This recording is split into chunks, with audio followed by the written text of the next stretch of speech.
Did the Holocaust present unique challenges in hiding truths for Jews, or do you think any group faced with the impossible would react the same? And they are sharing that we had a family story about the cousins arriving after the Holocaust.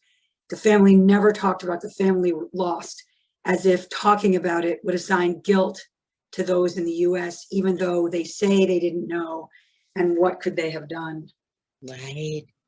I read a very, for what for me was a very emotional chapter to write about that, about how it's about my Holocaust nightmare, which I have every few years. It's the same nightmare. I'm not going to describe it because it's horrible. But I was born here.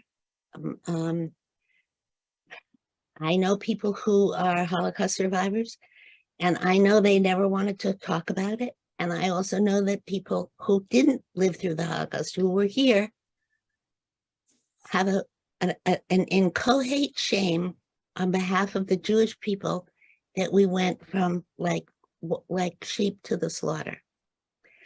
And that makes me furious and riles me up, because in my nightmare, I see how impossible resistance was. And I say, what would I have done? I have three little kids with me, and there was no way I could resist, none, or anyone with, SS guns pointed at you, with bombs everywhere, with roundups and all of that. It's insane for anyone to say. And yet survivors feel that we feel that why didn't you resist? I would have fought back. A lot of Israelis are very, militant about, we would have fought back. Oh, yeah.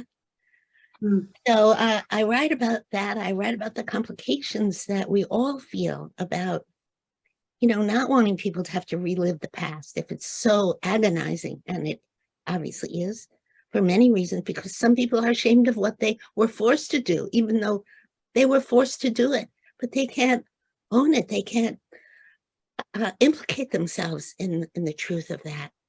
And so that's a generation whose secrets are so unique. It's almost a violation to try to parse them.